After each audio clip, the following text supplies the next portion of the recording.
How's it going, family? Freedom Arts here, back with another video. This one's going to be really quick, and I really just want to touch on some really quick points. So, Tangibles2020, who to vote for and who not to vote for. Now, I made two videos previously about two presidential candidates that are running, and they do not have our interests. I talked about California Senator now running for President Kamala Harris, and I talked about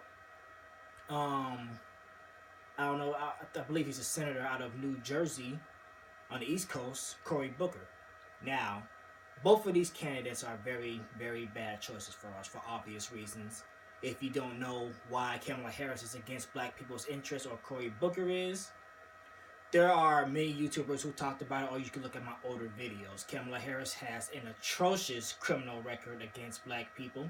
It's not a criminal record by law, but what she has done is unspeakably malevolent towards black people. And Cory Booker his record isn't as tainted as Senator Kamala Harris' record is, but he, just like any other crooked politician, Democrat, Republican, or any other political party for all that matter, does not have black people's best interests. Like, for example, his interview on The Breakfast Club. I believe I talked about this in my video on Cory Booker. He was asked by Charlemagne Charlemagne asked him, did he have a black agenda? And almost with an attitude, he said, I have an agenda for American people. I have an agenda for Americans. So as black people, we've been here before. We know what this type of politician-splaining rhetoric is. When they say we have an agenda for all Americans, that means we'll help everybody and call out every group and give them tangibles, but you, black people. And that is what's unacceptable. That's what I'm talking about today when I say what we do not need to engage in when we talk about our political interests for tangibles. We do not engage with politicians who can't even acknowledge our blackness, can't even talk about a black agenda. You have no black agenda, you get no black vote. Simple as that. Now, there is a politician, I forget her name, who is running for president, and she is discussing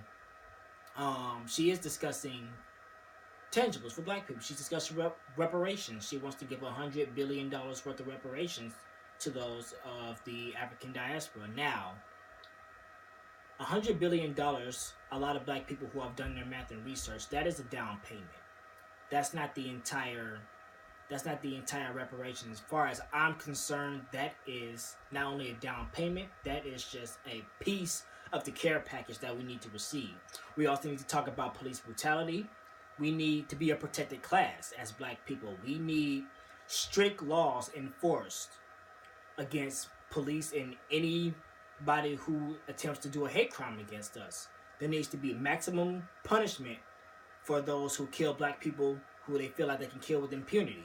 So we need maximum punishment for police officers who are killing us unlawfully, maximum punishment for white supremacists who are killing us unlawfully, and politicians who are engaging in espionage or attempt to undermine us or undercut us by attempting to trick us into going against our political interests also need to be punished as well. Right?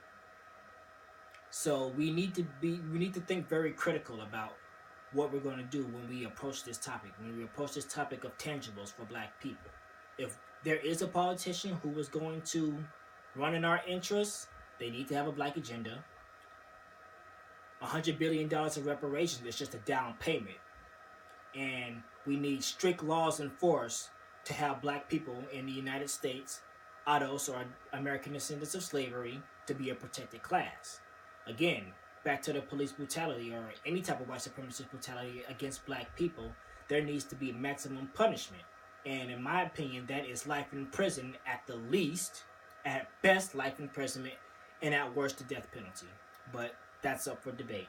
So that's all I really want to talk about in this video. Black people, stay woke, stay strong. As American descendants of slavery, we have been through a lot. Our ancestors have fought so hard to get us where we are now, and I just want everybody to stay blessed, and we can do this. We're so close. We've been through so many things. This is the moment where a critical mass of black people has amassed, and we can actually get some change and build a stronger future for our children. Thanks, everybody, and I'll see you next video.